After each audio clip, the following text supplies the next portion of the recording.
21년 전에 제가 활천교회에 부임을 했을 때 김해에서 가장 오래된 교회를 목회하시는 목사님이 저를 헌신 예배 강사로 불렀습니다.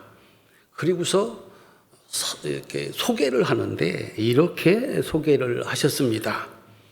김해에 참 좋은 목사님이 오셨습니다. 이렇게 소개를 하는 거예요.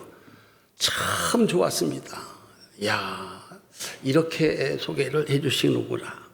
그 다음에 우리 교회 옆에서 목회하시는 선배 목사님께서 이렇게 말씀을 하셨습니다.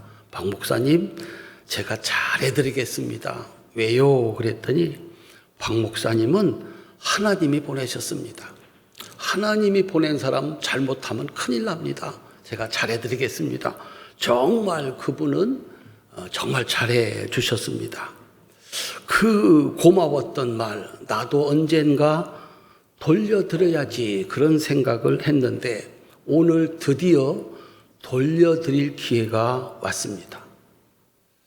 한 번만 기회를 드리도록 하겠습니다. 제가 이렇게 얘기할 거거든요. 참 좋은 박노은 목사님을 8년 전에 하나님께서 신천교회에 보내셨습니다. 이렇게 할 거라고요. 그러면 여러분들은 어떻게 해야 되겠습니까? 박수 치고 아멘 하시고 그러시면 좋겠습니다. 제가 하겠습니다. 참 좋은 박노은 목사님을 8년 전에 하나님께서 신천교회에 보내셨습니다. 할렐루야.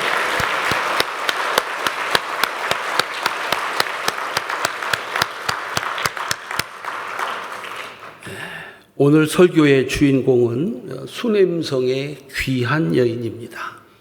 귀한 여인, 재산이 많거나 신분이 높은 여인, 그런 뜻입니다. 그녀는 어떻게 귀한 여인이라고 하는 명성을 얻게 되었을까? 이름 그대로 신분이 높아서 부자여서 귀한 여인이라고 하는 명성을 얻었을까? 우리가 알거니와 그 자리에서 그가 가진 것을 가지고 어떤 일을 하느냐에 따라서 귀한 여인이라고 하는 명성을 얻기도 하고 천한 여인이라고 하는 명성을 얻기도 하는 겁니다. 이 여인은 자기가 가지고 있는 재물로 자기가 있는 자리에서 귀한 일을 했던 겁니다. 그래서 수냄성 사람들이 그녀의 삶을 평가합니다. 귀한 여인. 아마도 훗날에 그녀의 묘비에는 이렇게 써 있을 겁니다. 모든 순간, 모든 삶이 귀하였던 여인 여기 잠들다. 제가 이 설교를 준비하면서 참 마음이 흐뭇했습니다. 신천교회를 생각하면 거기 계신 분들, 특별히 우리 권사님들, 우리 장로님들, 우리 성도님들 따라합시다. 참 귀한 분들. 그게 저에게 떠오르는 우리 신천교회의 이미지입니다. 참 귀한 분들이 모여서 신앙생활 하는 곳. 부산에서 교회를 개척해서 가장 큰 교회, 참 좋은 교회를 만드신 목사님이 계십니다. 그분은 설교하기 전에 꼭 이렇게 인사를 시킵니다. 성도님은 우리 교회 보배이십니다. 꼭 이렇게 인사를 시키는 거예요. 매 예배 때마다 설교하기 전에 반드시 이 인사를 시키는 겁니다. 그러다가 보니까 신자들이 내가 우리 교회 보배인가? 보배는 아닌데? 보배가 되어야 되겠네? 이렇게 생각해서 그런지 정말 그 교회는 보배로운 성도들이 많은 참 좋은 교회가 됐습니다. 우리도 한번 인사해 볼까요? 옆에 있는 분하고 한번 인사해 보시기를 바랍니다. 따라합시다. 성도님은 옆에 쳐다보시고, 성도님은 우리 교회 보배이십니다. 웃는 분들은 수상한 분들입니다. 아닌 것 같아. 내가 볼 때 아무래도 그건 아닌 것 같아. 그런데 세월이 가면 반드시 보배로운 성도들이 다 될 줄로 믿습니다. 이제 이름 없는 한 여인을 수냄성의 귀한 여인으로 만든 그 이야기 속으로 우리 함께 들어가 보도록 하겠습니다. 첫 번째, 수냄 이 여인을 귀한 여인으로 만든 사람의 시간이 있었습니다. 그녀는 어떻게 귀한 여인이라고 하는 명성을 얻게 되었을까? 성경은 기록해 놓고 있지 않습니다. 대신 오늘 본문이 있는 열왕기하 4장 8절부터 37절에는 그녀를 귀한 여인으로 만들었을 4가지 정도의 요소가 있습니다. 오늘 우리 성도들도 이 귀한 은혜를 함께 받을 수 있기를 바랍니다. 첫 번째, 선량한 마음입니다. 9절입니다. 함께 읽겠습니다. 여인이 그의 남편에게 이르되 항상 우리를 지나가는 이 사람은 하나님의 거룩한 사람인 줄을 내가 아노니. 그가 누구인지를 알아보는 것이 귀한 삶의 시작입니다. 사기꾼을 몰라봤다. 거짓 선지자를 몰라봤다. 그래서 속았다. 재앙을 만나게 되고 순식간에 천한 인생이 됩니다. 예수님이 오셨을 때 예수님이 누구이신지를 알아보는 것이 구원과 영생의 시작이었습니다. 이 여인은 보았습니다. 저분은 하나님의 거룩한 사람이다. 그래서 8절에서 선지자가 얼마나 배가 고프실까?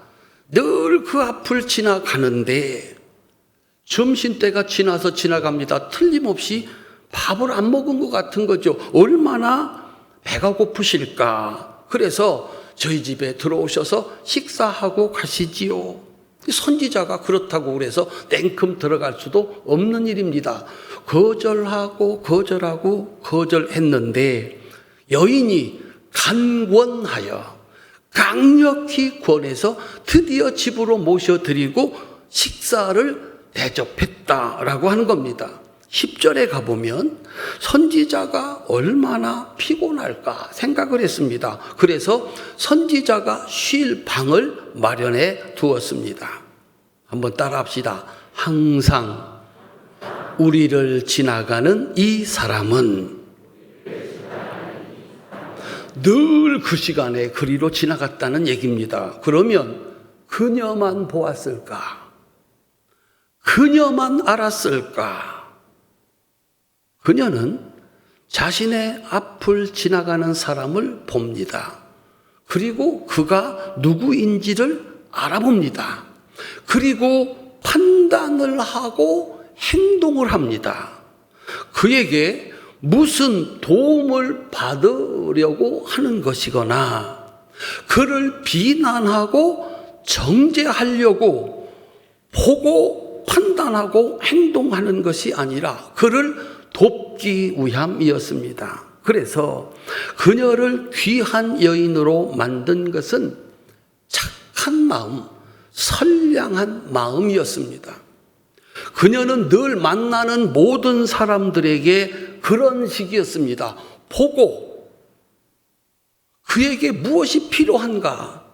내가 저를 도울 것이 없나? 이걸 생각하고 생각을 넘어서 드디어 그를 도왔던 겁니다. 그래서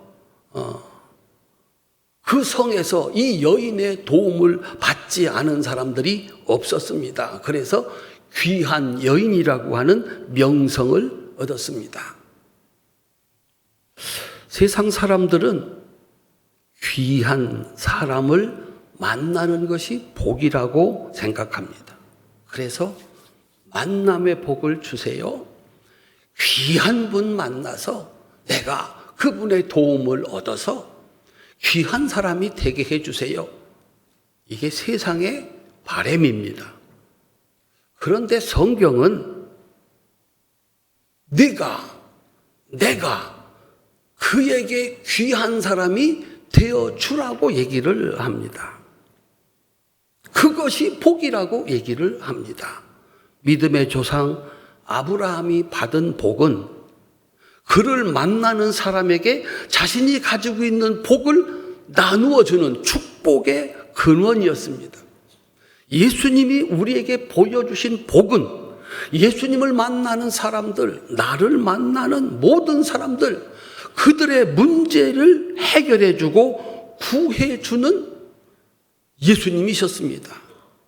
우리 성도님들 기도를 잘 하셔야 됩니다. 귀한 사람 만나게 해주세요. 귀한 사람이 어디 있을까요? 그래서 끝내는 이 복을 받지 못하는 거죠. 그런데 오늘부터 성경을 아는 우리라면, 신천교회 성도들 수준이라면 기도 바꾸셔야 됩니다. 따라합시다. 내가 그에게 귀한 사람이 되게 해 주세요. 큰 소리로 아멘 합시다. 나를 만나는 사람은 나 때문에 산다. 나를 만나는 사람은 나만 만나면 그는 산다. 내가 그에게 귀한 사람이 되게 해 주세요. 이거 쉬울까요? 어려울까요? 어려운 일이지만 내가 결심하고 내가 하면 가능한 겁니다. 엄마, 걱정하지 마. 내가 엄마의 힘이 되어 드릴 거야. 아버지, 걱정하지 마요. 내가 아버지의 힘이 되어 드릴게요. 할 수 있어요? 없어요? 엄마가 나의 힘이 되어 주셔야 돼요. 아버지가 나의 힘이 되어 주셔야 돼요. 왜 나에게 힘이 되어 주시지 않는 거예요? 아마 영원히 그런 사람은 만나지 못할 겁니다. 그런데 성경적인 기도, 성경적인 가르침은 내가 하나님께 복을 받아 그의 도움이 되는 것입니다. 여인은 보았고요, 판단했고요, 알아봤고요, 행동했습니다. 내가 그를 어떻게 도울 수 있을까? 그래서 그 성에서 귀한 여인이라고 하는, 그의 신세를 지지 않은, 도움을 받지 않은 사람이 없는, 그래서 사람들이 만나면 귀한 여인이다 라고 그렇게 명성을 안겨주었던 겁니다. 두 번째, 세심한 배려입니다. 13절입니다. 함께 읽겠습니다. 내가 이같이 우리를 위하여 세심한 배려를 하는도다. 아멘. 선지자 체면이 있습니다. 이것저것 달라고 그럴 수 없습니다. 굶으면 되지 뭘 이것 좀 해주시고 이것 좀 해주시고 남의 집에 가서 밥 얻어 먹고 그 집에 방 하나 내주어서 쉬고 있는데 거기다 더해서 이것 주시오 저것 주시오, 그럴 수 없습니다. 그런데 이 여인은 세심한 배려, 불편함이 없는 도움, 요청하기 전에 미리 알아서 필요한 것을 준비하는 겁니다. 그래서 귀한 여인이에요. 세 번째, 대가를 바라지 않는 도움입니다. 13절입니다. 내가 너를 위하여 무엇을 하랴? 왕에게나 사령관에게 무슨 구할 것이 있느냐 하이니 여인이 이르되 나는 내 백성 중에 거주하나이다 하니라. 선지자가 너무 고마워서 내가 무엇 도와드릴 게 없겠습니까? 라고 물었을 때 여인이 대답을 하는 겁니다. 새 번역은 이렇게 번역을 했습니다. 저는 저의 백성들과 한데 어울려 잘 지내고 있습니다. 당신이 나에게 내가 당신의 도움을 받을 어떤 것도 없습니다. 당연하지요. 돈이 있어서, 안목이 있어서 남을 돕고 사는 사람이 어디 누구에게 도와달라고 할 일을 했겠습니까? 일하고서 대가를 바라는 것은 귀한 일이 아니고 당연한 일입니다. 대가를 바라지 않는 도움, 그래서 귀한 여인이라고 하는 명성을 얻은 겁니다. 네 번째, 가장 가까운 사람에게도 귀한 사람이었습니다.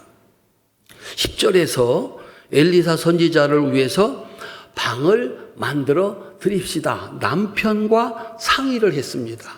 그런데 남편이 한마디도 이의를 달지 않았습니다. 알아서 하세요. 당신 하는 일 늘 옳습니다. 당신이 하는 일 가운데 틀린 게 어디 있습니까? 이번에도 알아서 하십시오. 그래서 귀한 여인이라고 하는 명성을 얻은 겁니다. 나를 아는, 나와 함께 사는 그에게도 귀한 여인이었습니다.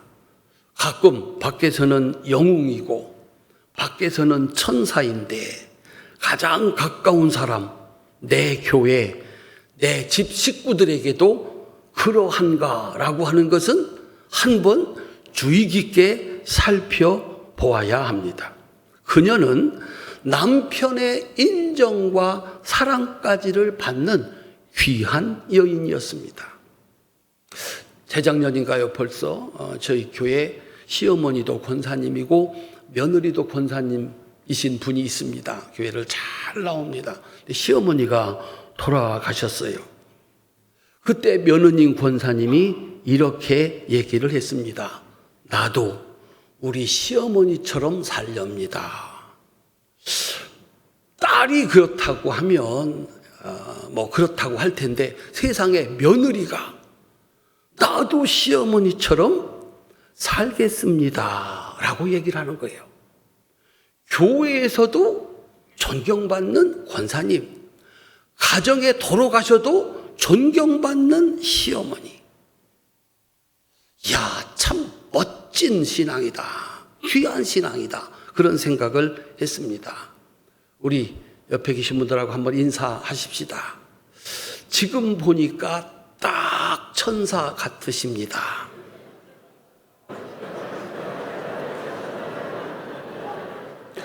여기 앉아 계신 분들 가운데 악마 같은 분이 한 분도 없어요. 교회에 오면은 다 천사예요. 한 번 더 인사하겠습니다. 이번에는 얼굴을 제대로 쳐다보고 집에 가셔도 천사이기를 바랍니다.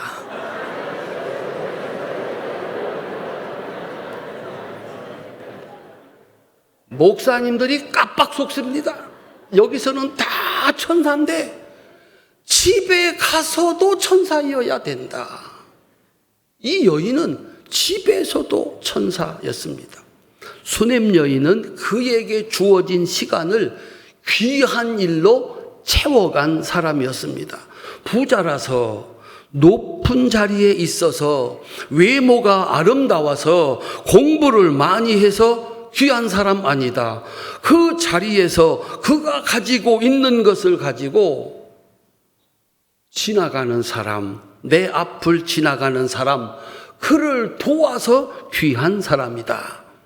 그래서 사람들이 그녀에게 귀한 여인이라고 하는 명성을 안겨주었습니다. 그녀는 그녀에게 주어진 시간을 귀한 일로 채워갔습니다. 이제 둘째, 수넴 여인과 하나님의 시간입니다. 수넴성에서 모든 사람들이 고마워하는 귀한 인생을 살았습니다. 그런데 자식을 낳지 못하는 치명적인 아픔을 가지고 있었습니다.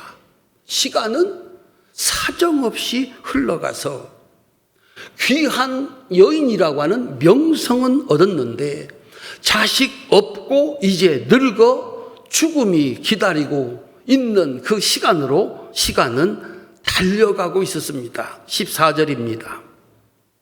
함께 읽겠습니다. 참으로 이 여인은 아들이 없고 그 남편은 늙었나이다. 아멘.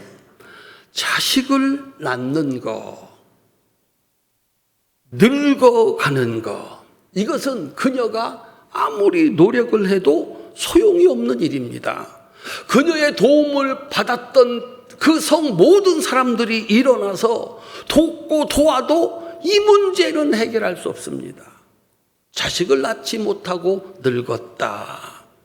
자식을 낳지 못하는 것, 그리고 늙어가는 것, 이것은 그녀의 노력으로도 사람들의, 그의 도움을 받은 사람들의 어떤 노력으로도 불가능한 일입니다. 그렇게 그녀의 인생 마지막을 준비하고 있던 그때, 그녀의 저물어가는 시간 속으로 하나님이 들어오셨습니다.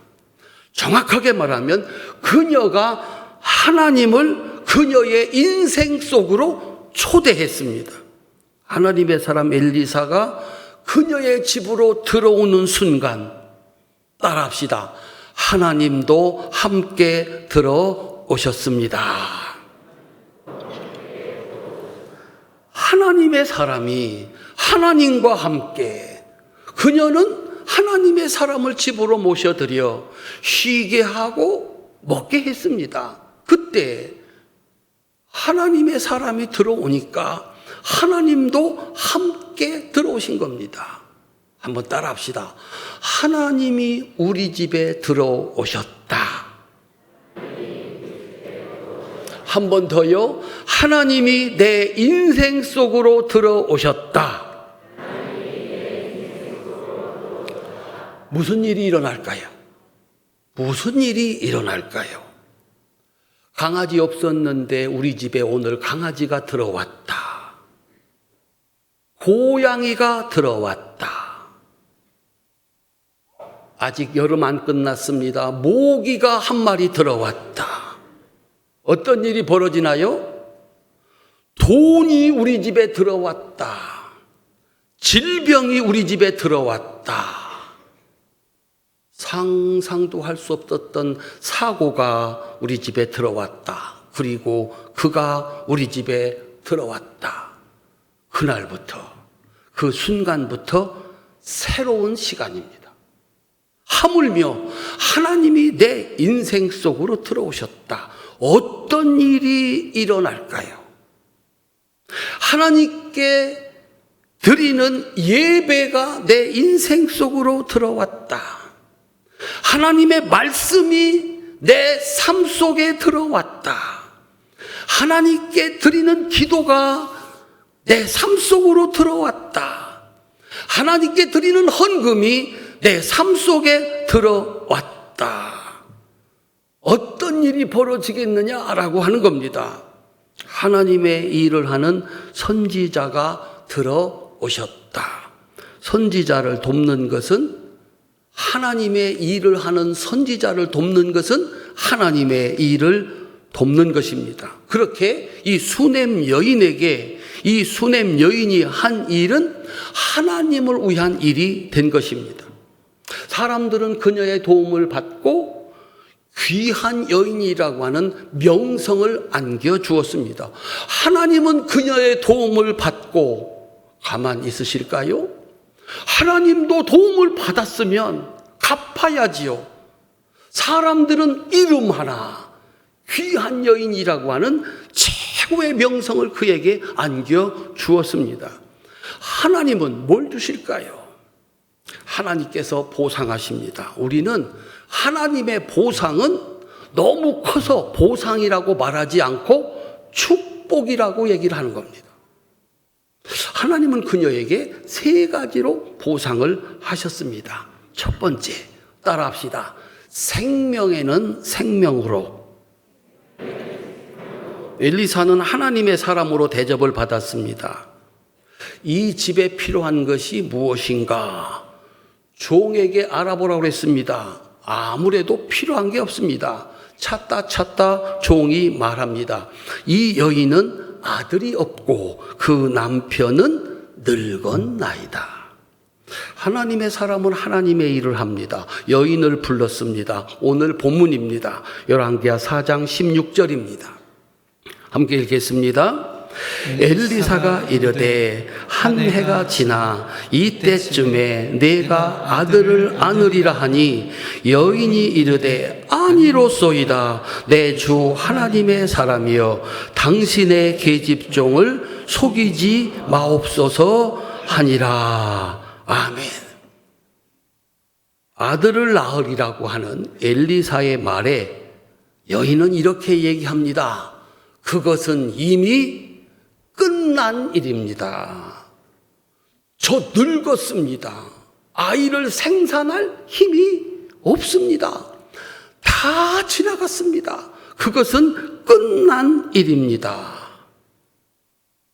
여러분 같으면 하나님의 종이 찾아오셔서 내년 이맘때 아들을 낳으리라. 옆에 한번 쳐다보고, 처녀들은 쳐다보지 말고 할머니들만 쳐다보고, 늙었다, 내가 늙었다 라고 하시는 분들만 마주보고 이렇게 인사하십시다. 내년 이맘때 아들 낳을 겁니다.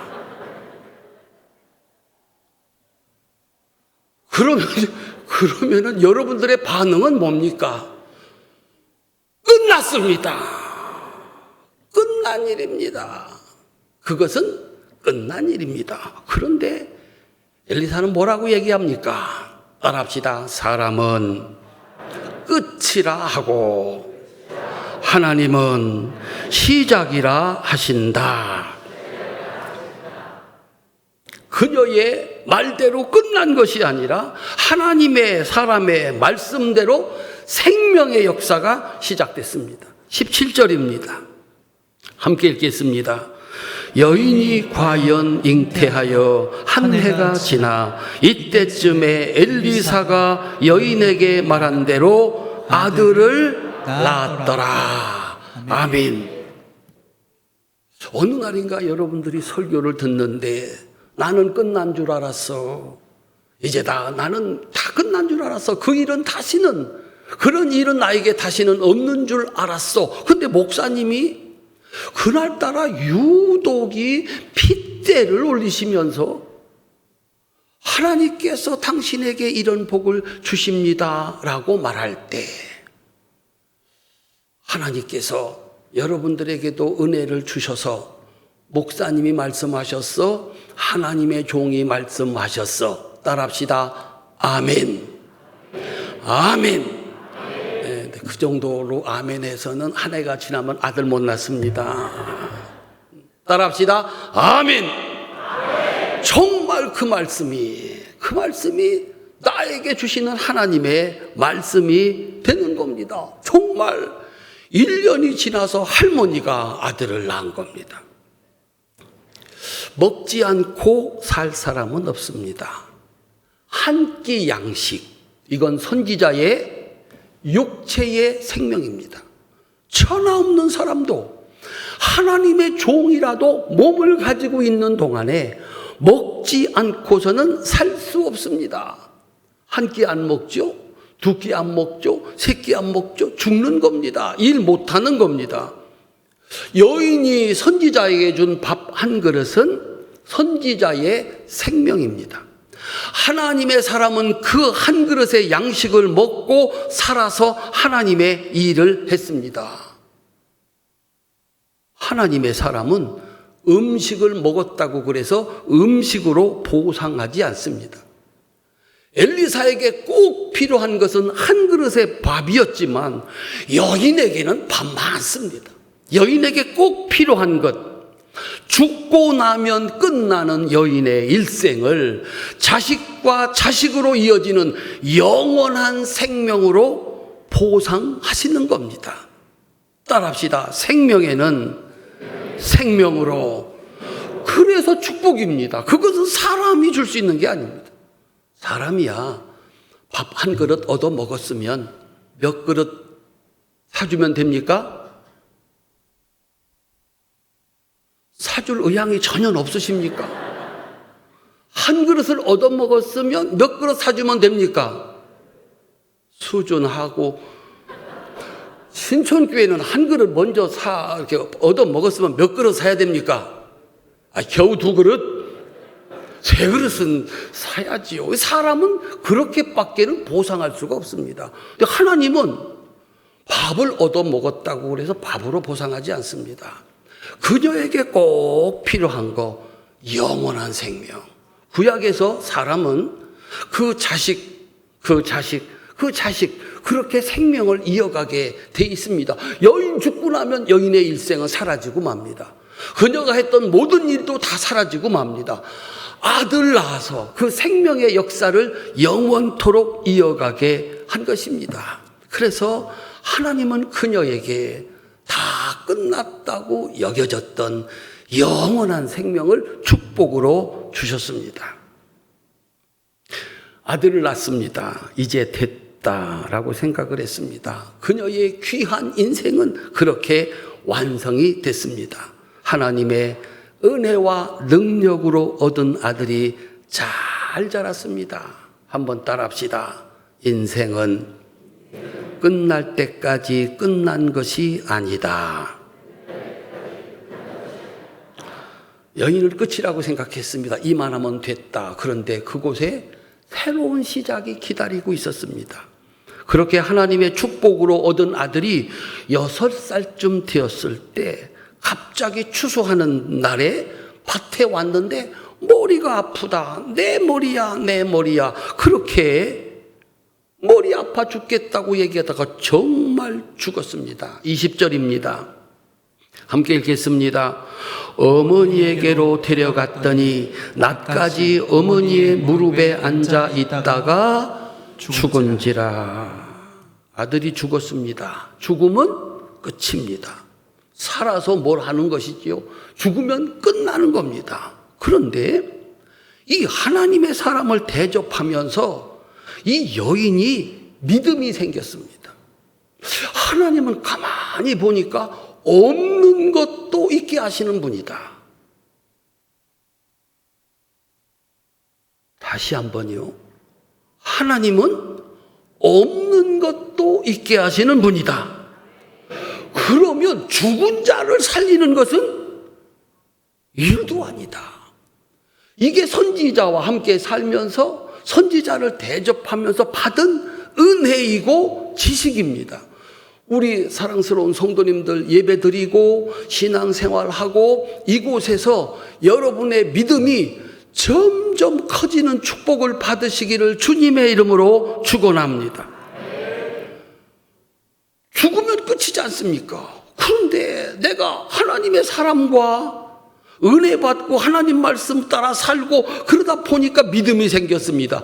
이야, 하나님은 아예 없는 것에서 무엇을 만드실 수 있는 분이야.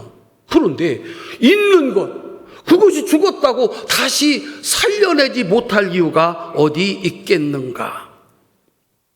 그녀는 죽은 아들을 자신이 만들어준 엘리사 선지자의 침대에 눕혀두고 갈멜산에 있는 엘리사 선지자를 향해서 달려갑니다.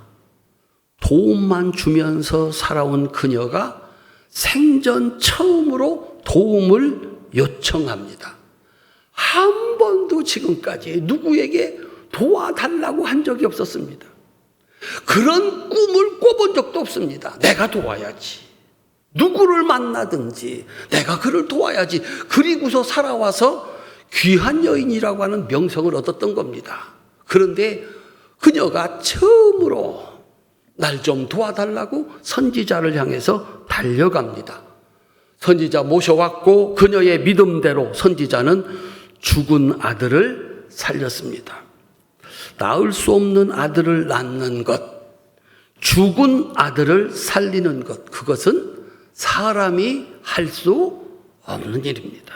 생명의 주인이신 하나님만 하실 수 있는 일입니다. 따라합시다. 생명에는 생명으로, 한 끼 음식으로 얻은 선지자의 육신의 생명을 하나님은 영원한 생명으로 돌려주실 수 있는 유일하신 살아계신 생명의 주인이신 하나님이신 줄로 믿으시기를 주님의 이름으로 축원합니다. 두 번째, 따라합시다. 세심한 배려에는 세심한 배려. 그렇게 수냄 여인의 이야기는 열왕기하 4장으로 감격적으로 끝이 납니다. 늙어 아들 낳았다. 그 아들 죽었다가 다시 살았다. 얼마나 영광스러운 인생입니까? 그렇게 열왕기하 4장에서 이야기가 끝납니다. 정말 이제 끝이 난 겁니다. 행복하게 잘 살았습니다. 그런데 열왕기하 8장에서 다시 그녀의 이름이 등장을 합니다. 인생은 끝날 때까지 끝난 게 아니다. 사람은 끝이라 하고 하나님은 시작이라 하신다. 엘리사는 그녀에게 아들을 낳게 해서 그녀에게 받은 것을 이미 다 돌려줬습니다.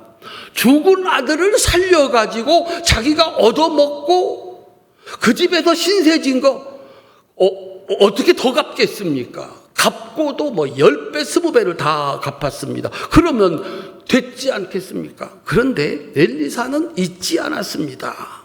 그녀의 세심한 배려. 내가 요청하지 않았는데도, 내가 요구하지 않았는데도 그녀가 알아서 불편하지 않도록 선지자 이거 필요하실 거야, 이거 필요하실 거야. 다 준비해서 불편함이 없도록 그 집에서 살았습니다. 내가 그런 신세를 졌다면 나도 신세 갚아야지. 따라합시다. 세심한 배려에 세심한 배려로. 그래서 엘리야도 세심한 배려를 합니다. 그녀를 찾아가서 다가오는 7년 가뭄과 그 재앙을 피할 길을 알려주었습니다. 열왕기하 8장 1절입니다. 함께 읽겠습니다. 엘리사가 이전에 아들을 다시 살려준 여인에게 이르되 너는 일어나서 내 가족과 함께 거주할 만한 곳으로 가서 거주하라. 여호와께서 기근을 부르셨으니 그대로 이 땅에 7년 동안 임하리라. 아멘. 미래는 사람은 알 수 없습니다. 그런데 우리의 미래를 아시는 분은 누구일까요? 하나님이십니다. 하나님은 알파와 오메가, 처음과 나중, 미래를 아시는 분은 하나님이십니다. 하나님이 하나님의 사람이니까 당연히 미래를 알 수 있었습니다. 하나님의 종으로 그녀의 세심한 배려를 받았던 엘리사, 잊지 않고 그녀가 요청하지 않는데도 세심하게 배려합니다. 와보시오. 7년 가뭄이 옵니다. 여기 있다가는 굶어 죽습니다. 그래서 그에게 피할 길을 가르쳐 주었습니다. 우리 성도님들도 누군가의 그런 세심한 배려를 받은 적이 있다면, 기회가 된다면 내가 할 수 있고 내가 아는 것으로 그를 돕는 것은 너무나도 당연한 일입니다. 하물며 하나님의 사람이겠는가? 하나님만 아는, 하나님의 사람만 아는 그 일로 그 여인에게 피할 길을 가르쳐 주었습니다. 세 번째, 따라합시다. 편안한 쉼에는 편안한 쉼으로. 여인이 엘리사에게 만들어 주었던 방을 여인이 말하기를 작은 방이다 그랬습니다. 우리 선지자에게 작은 방 하나를 만들어 드립시다. 그런데 이 작고 큰 것은 상대적인 겁니다. 누구에게는 큰 집이 누구에게는 작은 집입니다. 50평 아파트, 큰 아파트인가요? 작은 아파트인가요?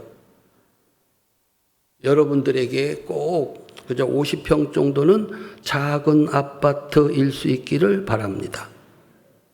100평 사시는 분에게 50평 아파트는 작은 거고요. 10평짜리 아파트 사는 분에게 50평 아파트는 큰 아파트입니다. 근데 이 여인이 방을 만들어 줬습니다. 침상과 책상과 의자와 촛대가 있었다. 작은 방입니까? 큰 방입니까?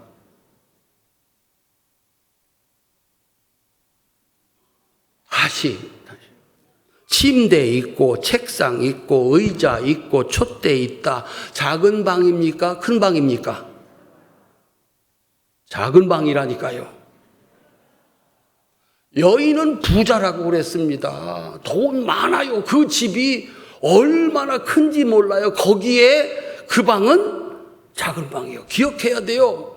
하나님은 우리에게 큰 일을 하라고 한 적이 없습니다.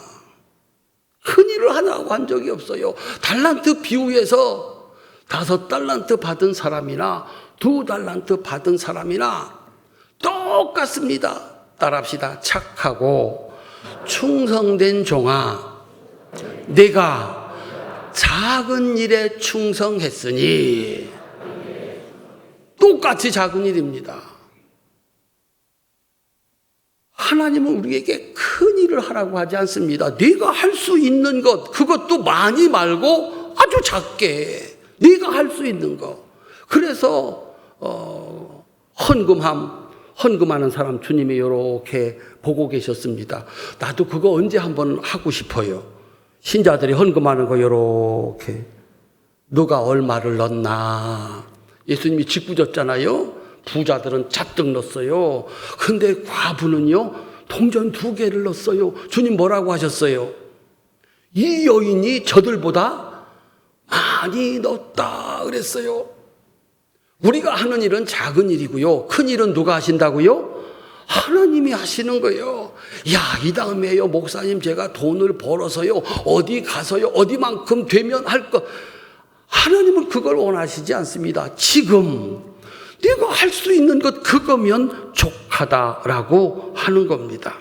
그래서 선지자는 그 방에서 편안하게 쉬었습니다. 문제는 그겁니다.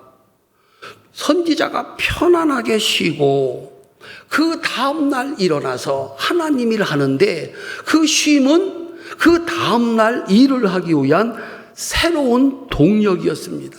그 여인의 배려 덕분에 아침에 벌떡 일어나서 하나님의 일을 한 겁니다. 얼마나 고마웠을까. 하나님의 일을 하는 사람을 돕는 것은 하나님의 일이라고 했습니다. 7년 후에 흉년이 끝나고 그녀가 돌아왔을 때 그녀의 재산은 다른 사람의 것이 되어 있었습니다. 이번에는 아예 하나님이 직접 나서셔서 왕의 마음을 감동해서 여인의 재산 전부와 그때까지 그 밭에서 얻은 소출 모두를 돌려주게 했습니다. 열왕기하 8장 6절입니다. 함께 읽겠습니다. 왕이 그를 위하여 한 관리를 임명하여 이르되 이 여인에게 속한 모든 것과 이 땅에서 떠날 때부터 이제까지 그의 밭의 소출을 다 돌려주라 하였더라. 아멘. 선지자를 도운 것은 하나님의 일이었습니다. 하나님은 친히 그녀의 남은 시간을 선지자에게 만들어 주었던 편안한 쉼으로 만들어 줬습니다. 이제 진짜 끝입니다. 그리고 영원한 천국의 쉼이 있는 겁니다. 사랑하는 성도님들, 우리가 만들어가는 사람의 시간이 있습니다. 한번 따라합시다. 이거 이 대목에 제가 설교를 쓰면서 신촌교회 신자들이 생각났습니다. 주먹 꼭 한번 쥐어봅시다. 이제 됐어. 더 필요한 것이 없어. 어때요, 여러분? 요즘에 잘 요렇게 하고 사시지 않나요? 야, 나 잘 살았어. 이제 됐어. 사람의 시간으로 만들어 온 결과입니다. 됐어. 그런데요, 이제 나는 틀렸어. 누가 보아도 더 이상 소망이 없는 날도 있습니다. 지금까지 내가 열심히 살아와가지고 이제 됐다. 더 이상 필요한 게 뭐가 있나. 그런 날이 있을 수 있다. 그런가 하면 이제 다 틀렸어 라고 하는 그런 날도 있다. 그렇게 사람은 이제 끝이라고 하는 사람의 시간이 있습니다. 하나님은 그때에도 이제 시작이다 라고 말하는 하나님의 시간이 있습니다. 우리가 지금까지 계속 얘기했습니다. 인생은 70부터다 라고 하는 이유가 뭘까요? 70까지는 혹시 나의 도움으로, 사람의 도움으로 귀한 인생을 살 수 있을지도 모르겠습니다. 그런데 그 다음부터 나를 기다리고 있는 것은 내가 할 수 없는 일들이 기다리고 있다. 인생은 어쩌면 그때부터인지도 모른다라고 하는 겁니다. 여기 70 넘으신 분들, 70 넘어서 80이 되신 분들, 80 넘어서 90이 되신 분들, 그때 내가 할 수 있는 게 무엇일까? 젊은이들은 여러분의 시간이 70까지는 내가 노력하면 어떻게든지 되어져 갈 겁니다. 그런데 70 이후에, 80 이후에 내가 할 수 있는 것이 무엇이 있나? 재산은 날마다 늘어갈 수 있습니다. 지위도 날마다 높아질 수 있습니다. 그런데 우리 몸은 아무리 노력해도 점점 좋아지는 것이 아니라, 유지되는 것이 아니라 하루하루 늙어갑니다. 힘은 하루하루 떨어집니다. 요새 그걸 느끼시는 분들만 끄덕거려 보시기를 바랍니다. 여기 젊은 분들은 전혀 모릅니다. 사람들은요, 병원에 가서 치료받고 나면은 젊어지는 줄 알아요. 옛날같이 되는 줄 알아요. 천만의 말씀. 그런 거예요. 하루 지나면 그만큼, 또 하루 지나면 그만큼 늙어지는 거고요. 뭐 운동을 해서 뭐가 되는 것 같은데 힘은 계속 떨어지는 겁니다. 나는 정말 귀하게 잘 살았는데 자식을 낳아야 하고, 그 자식이 또 자식을 낳고, 그들이 잘 살아주는 것은 나의 영역 밖에 있다라고 하는 겁니다. 그때 필요한 것이 하나님의 시간, 하나님의 보상입니다. 이것은 사람으로서는 할 수 없는 일입니다. 따라합시다. 이제부터 시작이다. 하나님이 말씀하시는 겁니다. 이제부터 시작이다. 하나님은 어떤 분이신가? 없는 것을 있게 하시고, 불가능을 가능케 하시고, 잃어버린 것을 다시 찾게 하시고, 근심 없는 마지막 천국을 만드는 것은 하나님의 시간입니다. 우리 사랑하는 성도님들, 그 하나님의 시간을 만드는 것이 오늘 지금 내가 하고 있는 일입니다. 한번 따라합시다. 항상 이 앞을 지나가는 저 사람은 하나님의 사람입니다. 사람을 위해서 일을 하면 명성을 얻습니다. 여기 가도 고개 숙이고 저기 가도 고개 숙이고, 그게 다입니다. 사람이 줄 수 있는 것은 그겁니다. 하나님을 위해서 일을 해야, 하나님을 위해서 일을 해야 사람이 줄 수 없는 영광스럽고 영원한 하나님의 은혜와 축복이 있는 줄로 믿으시기를 바랍니다.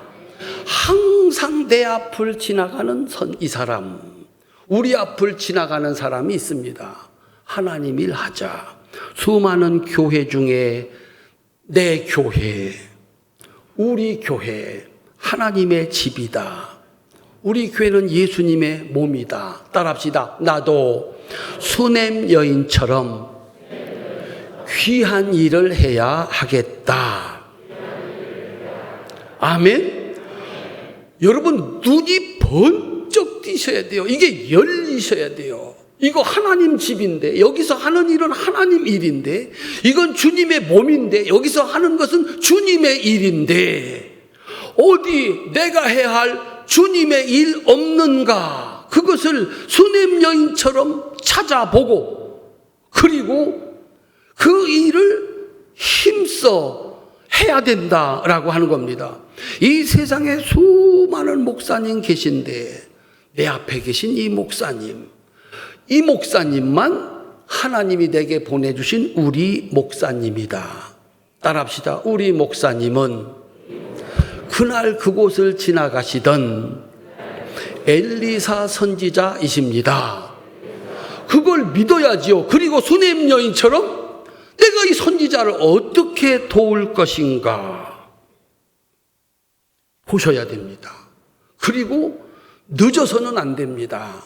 하나님이 보상, 하나님의 축복, 이거를 여러분들이 내가 어려움을 겪고 사람이 도울 수 없는, 나도 할 수 없는 그런 상황에서 하나님이 달려오셔서 내 일을, 내가 드린 것 작은데 하나님이 가지고 있는 그 위대한 능력으로 내 일을 해줄 수 있는 기회를 만들어야 된다라고 하는 겁니다. 텔레비전 프로그램에 그 시골에서 사는 할머니, 할아버지가 이렇게 나왔습니다. 근데 할머니가 이상해요. 보니까 정신 상태가 안 좋으세요. 그래서 그 할아버지한테 물었죠. 80이신데 할머니가 좀 아프신가요? 물었더니 할아버지가 그렇게 얘기를 해요. 40대 뇌수막염 걸려서 지능이 4살이에요. 40대에 뇌수막염으로 지능이 4살인데 그 뒤로 40년을 그 부인 할머니를 모시고 살아온 거예요. 그 다음에 그 할아버지 말씀이 명언이에요. 어떻게 그러셨어요? 라고 물었어요. 그러니까 이렇게 대답해요. 내 앞에 차려진 밥상입니다. 어떡하겠습니까? 내 앞에 차려진 밥상. 내가 끝까지 책임지고 갑니다. 라고 얘기를 하는 거예요. 귀한 성도는 귀한 교회를 만나고 귀한 목사님을 만나고 귀한 사람을 만나는 것이 축복이라고 믿는 사람이 아닙니다. 내가 교회에게, 내가 목사님에게, 내가 그에게 수냄 여인처럼 귀한 사람이 되어주는 것이 축복이라고 믿는 사람입니다. 얼마나 좋을까? 내가 우리 남편에게 좋은 아내가 되어줘야지. 내가 우리 아내에게 좋은 남편 되어줘야지. 내가 우리 아내에게 좋은 남편, 우리 아내에게 좋은 남편, 내가 이거 돼야지. 그렇게 생각하고 아내는 내가, 남편은 내가 좋은 아내, 좋은 남편 되어줘야지. 어떨까요? 어떨까요? 우리 사랑하는 성도 여러분, 하나님께서 우리 신촌교회 성도들에게 복을 주셔서 귀한 사람이 되어주는 은혜가 있으시기를 주님의 이름으로 축원합니다. 이건 누구든지 할 수 있습니다. 우리 애기들도 내가 우리 아버지의 힘이 되어드려야지. 우리 아버지 사업 망하고 사나 죽나 저러고 계시는데 공부 잘해서 희망이 되어드려야지. 어린아이들만 아멘. 할 수 있습니다. 그래서 이제 나 다 틀렸어. 그래도 아기가 공부를 잘하는 거요. 소망이 있다. 그럴 수 있는 거예요. 우리 사랑스러운 신촌교회 성도님들, 여러분이 안 하면 누가 하겠습니까? 다들 귀한 사람 만나게 해주세요. 기도하는 수준. 우리 교회는 내가 귀한 사람이 될 겁니다. 내 앞을 지나가는 사람. 그를 알아보고 그에게 귀한 사람이 되어주겠습니다. 사람에게 그 일을 하시면 귀한 사람이라고 하는 명성을 얻을 것이고, 하나님을 위해서 그럴 수 있다면 하나님께서 보상하시는데 그 보상이 너무 커서 우리는 축복이라고 부르는 겁니다. 이 은혜가 우리 귀한 교회에 있어서 한국 교회 앞에, 우리 성결 교회 앞에 신앙생활 이렇게 하는 겁니다. 이렇게 해서 내가 꿈도 꾸지 못했던 그 복을 받고 영광스러운 삶을 살고 평화로운 삶을 살고 영원한 쉼이 있는 삶을 사는 겁니다. 여러분의 삶으로 그 영광스러운 역사를 만민에게 증거할 수 있기를 주님의 이름으로 축원합니다.